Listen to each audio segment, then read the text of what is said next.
এই যে ঘটনাগুলো ঘটেছে এর দায় সরকার এড়াতে পারেন না।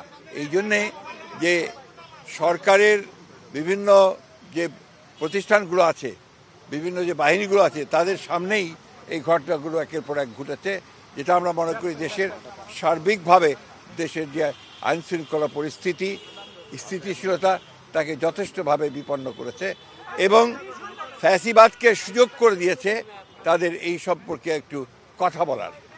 দ্বিতীয়ত হচ্ছে যে আমরা এই সরকারের সঙ্গে যেটা বারবার বলে এসেছি, এটা অন্তর্বর্তীকালীন সরকার, সুতরাং দ্রুত নির্বাচনের জন্য আমরা তাদেরকে আবারও তাগাদা দিয়েছি এবং ন্যূনতম যে সংস্কার, সেই সংস্কারগুলো সম্পূর্ণ করে যে কাজ তারা করেছেন, ইতিমধ্যে কমিশন, রিফর্ম কমিশন করেছেন একটা, তাদের সঙ্গে আলোচনার ভিত্তিতে আপনার একমত হওয়ার প্রেক্ষিতে, আপনার কনসেনসাস হওয়ার প্রেক্ষিতে আপনার দ্রুত নির্বাচন দেওয়ার বিষয়টা আমরা তাদের সঙ্গে কথা বলেছি।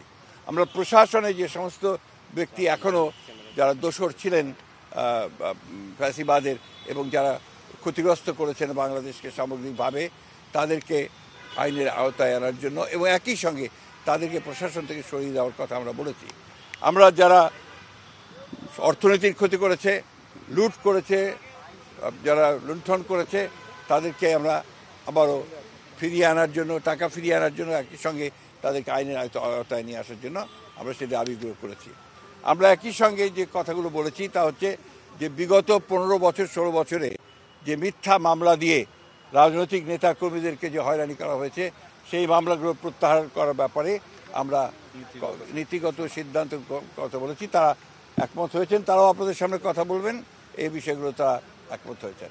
আমরা দ্রব্যমূল্যের ব্যাপারে অত্যন্ত জোরালোভাবে বলেছি যে এই সরকারের অন্যতম প্রধান ব্যর্থতা হচ্ছে দ্রব্যমূল্য নিয়ন্ত্রণে না নিয়ে আসতে পারা। সেটা তারা বলেছেন যে তারা এটার উপর কাজ করছেন, এই কাজগুলো তারা দ্রুত করার চেষ্টা করবেন। সব শেষে আমরা আপনার আইন শৃঙ্খলা পরিস্থিতির কথা বলেছি এবং একই সঙ্গে আমরা সব শেষে যে কথাটা বলা আবারও বলেছি যে আপনার এই একটা আপনার কী চলছে অভিযান, সেই অভিযানটা হচ্ছে ডেভিল হান্ট।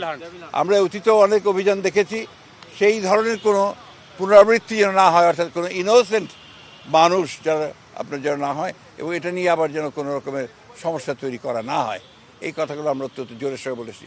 প্রধান উপদেষ্টা এবং তার সঙ্গে যারা ছিলেন তারা আমাদেরকে আশ্বস্ত করেছেন যে অতি দ্রুত তারা নির্বাচনের ব্যবস্থা করছেন এবং তিনি বলেওছেন যে ডিসেম্বরের মধ্যে তিনি নির্বাচনের ব্যবস্থা করার জন্য তারা কাজ করছেন।